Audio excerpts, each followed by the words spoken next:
तो जो भगवान का नाम निरंतर रटते उनमें दिव्य शक्ति जागृत हो जाती। जैसे दो लकड़ियों के बार बार घर्षण से अग्नि उत्पन्न हो जाती शक्ति। देखो ना, दो पत्थरों को आप रगड़िए तो उनमें चिंगारी पैदा हो जाएगी।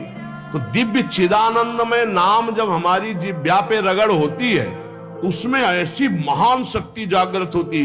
ज्ञान, भक्ति, वैराग्य, विपत्ति, दुख का नाश सब। भगवान कितने समीप है, आपके समीप इतने कि उनसे ज्यादा कोई समीप नहीं है, बहुत नजदीक। जो अनुभव करना चाहो, हमारे प्रभु की यही मानता है। इस खंबे में है तो यही मिलेंगे आपको, और हृदय में है तो यही हृदय में मिलेंगे, और बद्री नारायण में मिलेंगे तो बद्री नारायण में ही मिलेंगे। जहां जैसी भावना करोगे वैसे ही भगवान मिलेंगे।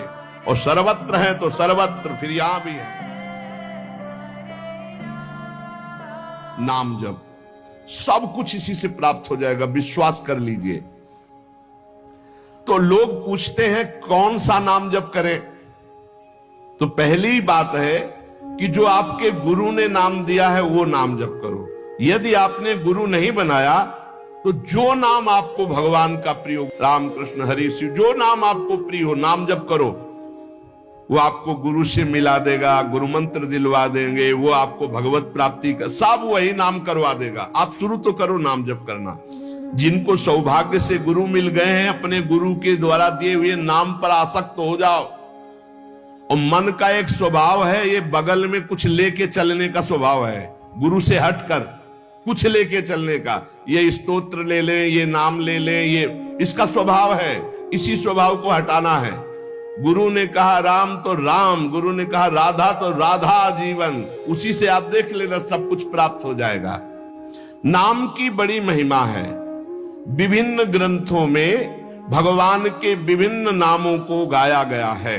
जो तुम्हें नाम प्रिय लगे, और भगवान के अनंत नाम हैं।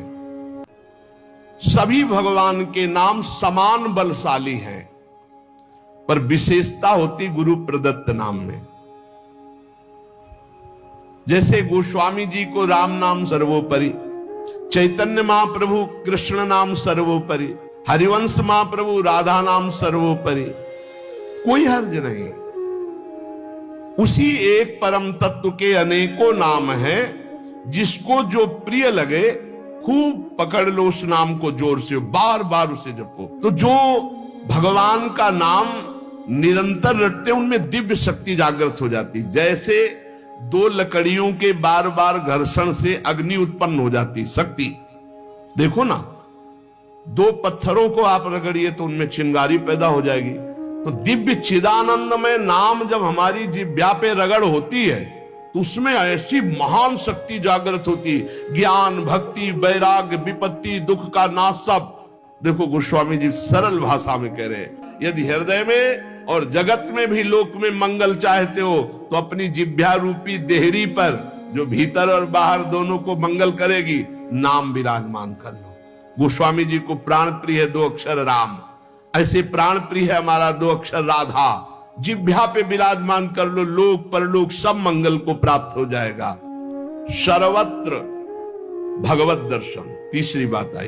पहला आया अपने इष्ट के अनन्य, दूसरा कैसे हो तो बोले निरंतर नाम जप करो, और तीसरा सर्वत्र भगवत दर्शन। ये सर्वोत्तम बात है। चाहे वो चांडाल हो, पशु हो, पक्षी हो, जड़ हो, चैतन्य हो, जहां तुम्हारी दृष्टि पड़े तो उसमें देखने की कोशिश करो, इसमें भगवान श्री हरि विराजमान है। जैसे दूर से पड़ी हुई रस्सी सांप दिखाई देती है, न सांप पहले था ना बाद में रहेगा, बीच में भास रहा है, और बीच में है रस्सी, भास रहा है सांप। ऐसे ही ये संसार पहले नहीं था, बाद में भी नहीं रहेगा, बीच में भास रहा है, और है श्री कृष्ण, है प्रभु, और भास रहा है संसार। ये झूठा भ्रम हो गया। ये स्त्री है, पुरुष है, जड़ है, चैतन्य एकमात्र भगवान बना हुआ है, जो सब में मुझको देखता है और मुझ में सबको देखता है। वो मेरे नेत्रों से कभी ओझल नहीं होगा, मैं उसके नेत्रों से कभी ओझल नहीं होगा। और एक श्लोक आता है कि मैं किसी में प्रवेश नहीं हूं, कोई मेरे में प्रवेश नहीं। वही यहां कह रहे हैं, नहीं आधार नहीं को हरि महा। अब क्या मतलब है इसका? बोले इसका मतलब है जैसे कहा जाए बर्फ में पानी नहीं है और पानी में बर्फ नहीं है, बात कैसी रहेगी? क्योंकि बर्फ ही पानी है, पानी ही बर्फ है, भेद ही नहीं है। तो कहा जाए बर्फ में पानी प्रवेश नहीं कर सकता और पानी में बर्फ प्रवेश नहीं कर सकती, उसकी अलग सत्ता नहीं। बर्फ ही पानी बनी हुई है, पानी ही बर्फ है, कोई अंतर नहीं। तो कह रहे कि नहीं आधार। बोले कैसी बात कर रहे हो? बोले इसलिए कह रहा हूं कि वही है, दूसरा कोई है नहीं। प्रभु किसी में प्रवेश नहीं करते क्योंकि प्रभु ही है पहले से, तो किसी में प्रवेश करे? और कोई प्रभु में प्रवेश नहीं कर सकता क्योंकि कोई है ही नहीं, प्रभु ही है। स्वयं हरि जगत बने हुए हैं, सब कुछ ये हरि बैठे हैं। बस ये नेत्रों का हमारा दोष हट जाए, चश्मा बदल जाए, केवल हरि है। सिय राम मैं सब जग जानी, मानी नहीं, जानी, जान के, देख के। अति समीप, भगवान कितने समीप है? आपके समीप इतने कि उनसे ज्यादा कोई समीप नहीं है, बहुत नजदीक है। इतने नजदीक है कि अपने आप से भी नजदीक हरि है, अपने आप से भी। आप अभी अपने को शरीर मान रहे हैं या मन मान रहे हैं या स्वभाव मान रहे हैं, स्थूल सूक्ष्म कारण तीनों से नजदीक भगवान है। और इतने दूर हैं कि जन्म जन्म लग जाएंगे खोजते हुए, मिलना बहुत कठिन है। क्यों? क्योंकि बाहर खोजने से नहीं मिलेंगे, अंदर डूबने से मिलते हैं। अंदर जो लौट कर डूब गया वो पा गया हीरा, और जो बाहर चाबी घर में खो गए हैं और बाहर जंगल में पूरा जीवन ढूंढो, मिलेंगे क्या? घर में लौटो, अंतर में आओ, बहिर्मुख बात छोड़ो, अंतर्मुख हो करके एक चरणदास चित्त मनंतई से अकेले अंदर घुसो।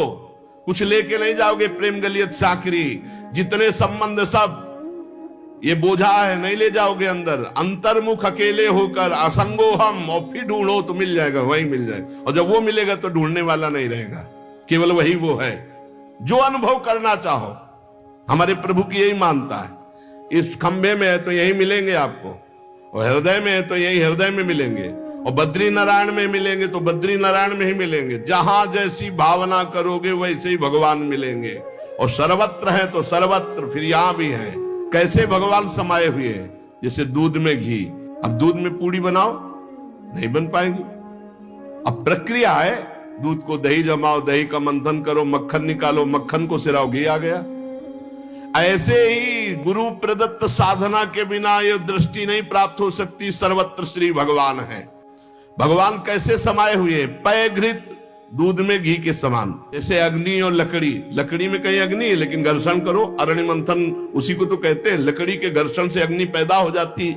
जैसे एक छोटे से बीज में पूरा वृक्ष है, उसकी डाल भी है, उसका पत्ता भी है, उसका फल भी है, लेकिन उसको जब आप भूमि पर प्रक्रिया से गाड़े, बीज अंकुरित हो, तब आपको यह अनुभव में आएगा। आनंद समुद्र भगवान ही सब रूपों में व्याप्त है। एक बार यह दृष्टि आ जाए कि सर्वत्र भगवान है, वो भव समुद्र से पार हो गया। पर इस दृष्टि में बड़ा धैर्य की जरूरत है, क्योंकि जहां आपकी दृष्टि हुई तहां माया अपना रंग शुरू कर देगी। जब देखने चलोगे ना भगवान को, तो ये द्वंद अपना आक्रमण करेंगे। कभी सुख फंसा लेगा, कभी दुख, कभी लाभ, कभी हानि, कभी मृत्यु का भयावा, कभी मान, कभी अपमान। जो इन सब में भगवान को देखता है वही निकल पाएगा। बड़ा कठिन है जब कोई अपमान करे उसमें भगवान देखे। बड़ा कठिन है जब कोई मारने आवे, कोई कहे आओ भगवान मार दे आके। ऐसा बड़ा कठिन है। कोई हमें गाली दे, हानि करे, तिरस्कार करे, हम उसमें भगवान देखें, लेकिन है भगवान। बहुत कठिन है। भगवान एक ऐसी स्थिति दे तभी होता है, नहीं तो ऐसे। अब नामदेव जी ने जब कुत्ते में भगवान को देख लिया, भूत में भगवान को देख लिया, तो एक भगवान से सख्य भाव से बात करने लगे। एक दिन कहा, विठ्ठल भगवान, पांडुरंगा, आपकी कृपा से अब मैं सब में आपको पहचान लेता हूं। भगवान ने कहा सही। बोले आप किसी भी रूप में छुपो, अब हम आपको पहचान लेंगे। भगवान मुस्कुरा दे। थोड़ी देर में विचार आया कि मंदिर में बैठ के भजन करने से बड़ी भीड़ हो रही, लोग आ जा रहे हैं, विक्षेप पड़ता, मंदिर के पीछे चलते हैं। अभी तक विचार नहीं आया था। अब मंदिर के पीछे जाके जो भजन में लगे, कीर्तन में, सो देखा कि 10 बच्चे आ गए, कबड्डी खेलने लगे।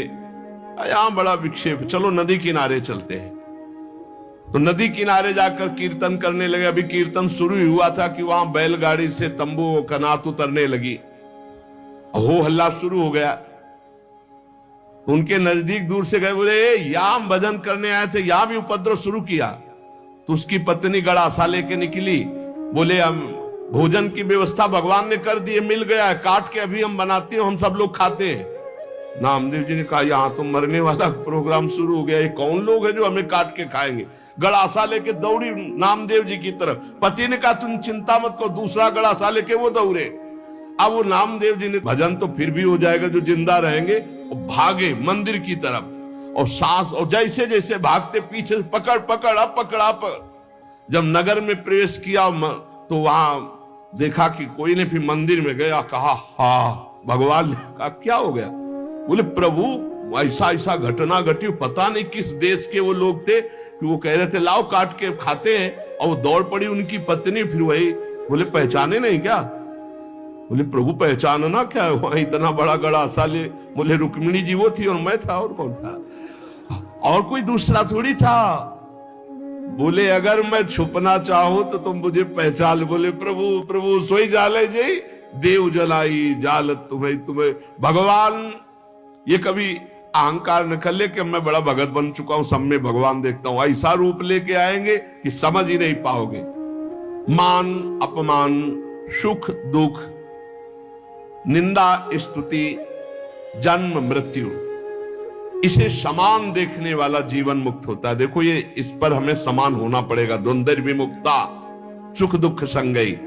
क्या देखना होगा, सभी मेरे प्रभु के खेल हैं, सभी में प्रभु भरे हुए हैं, और प्रभु का पावन स्पर्श हमें प्राप्त हो रहा है। चाहे जैसी परिस्थिति हो, बहुत आनंद रहता है यदि भगवत भाव में रहोगे।